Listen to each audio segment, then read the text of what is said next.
અત્યારે આખા ભારતમાં હેશટેગ બોયકોટ માલદીવ્સ જ ચાલી રહ્યું છે. માલદીવ્સમાં મોટા ભાગના ટુરિસ્ટ ઇન્ડિયન્સ જ છે. તો હવે આપણે જો ત્યાં જવાનું બંધ કરી દઈશું તો માલદીવ્સ ટુરિઝમને તાળા વાગી જશે. કેમ બધા બોયકોટ કરી રહ્યા છે, કેમ વાગી જશે તાળા, એ જોઈશું આજના વિડીયોમાં. ગુજરાતસમાચાર.com સાથે હું છું હેલી.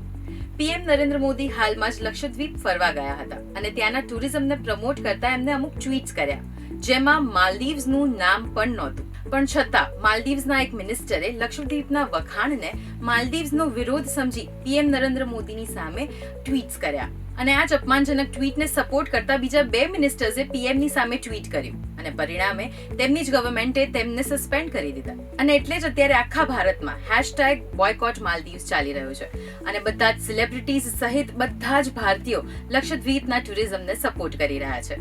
માલદીવ્સના સૌથી વધારે ટુરિસ્ટ ઇન્ડિયન્સ છે અને આવું કરીને માલદીવ્સે પોતાના જ પગ ઉપર કુલ્હાડી મારી છે. ચાઇનાએ માલદીવ્સમાં ઇન્વેસ્ટ કર્યું એના લીધે માલદીવ્સ અને ઇન્ડિયાના સંબંધ ઓલરેડી તંગ હતા અને હવે માલદીવ્સ ઇન્ડિયાની સાથે વિવાદમાં ઉતરીને કહી રહી છે, આ બેલ મુજે માર.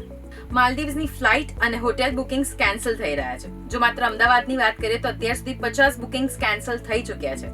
આવી જ રીતે આખા ઇન્ડિયામાંથી અલગ અલગ જગ્યાએથી બુકિંગ્સ કેન્સલ થવા માંડ્યા છે. અત્યાર સુધીમાં જ આટલા બુકિંગ્સ કેન્સલ થઈ ગયા છે તો આપણે અંદાજો લગાવી શકીએ છીએ કે વર્ષ દરમિયાન કેટલા બધા બુકિંગ્સ આપણે માલદીવ્સ માટે કરાવતા હોઈશું.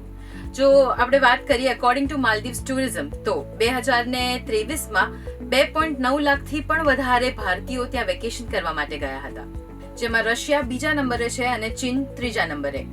ગયા વર્ષે ચીન અને રશિયામાંથી પણ 2 લાખ પ્રવાસીઓ ત્યાં ફરવા ગયા હતા. હવે જો આપણે 2002ની વાત કરીએ તો ભારતમાંથી 2.40 લાખ પ્રવાસીઓ ત્યાં ગયા હતા ફરવા માટે. તો હવે આ લોકોને કોઈ સમજાવે, જો આમાંથી 50% પણ ઓછા થઈ ગયા તો માલદીવ્સને કરોડોનો ફટકો લાગી શકે છે. હવે જો માલદીવ્સની વાત કરીએ તો માલદીવ્સ આપણા અમદાવાદ કરતા પણ અડધો એટલે કે 298 કિલોમીટર્સમાં જ આખું માલદીવ્સ પૂરું થઈ જાય છે. માલદીવ્સ 1796 થી બ્રિટિશ શાસન હેઠળ આવ્યું અને 26 જુલાઈ 1965ના રોજ બ્રિટિશ શાસનમાંથી સંપૂર્ણ મુક્ત થઈ લોકશાહી દેશ બન્યું. તો હાલમાં જે હેશટેગ બોયકોટ ટ્રેન્ડ ચાલી રહ્યો છે એ જોતા તો એવું લાગે છે કે ભારતીયો હમણાં માલદીવ્સ જવાના મૂડમાં તો છે જ નહીં. તો હવે કમેન્ટમાં તમે ચોક્કસથી જણાવજો કે નેક્સ્ટ વેકેશન કરવા તમે ક્યાં જવાના. તો આવા જ ઇન્ટરેસ્ટિંગ વિડીયોઝ માટે જોડાયેલા રહો ગુજરાતસમાચાર.com સાથે.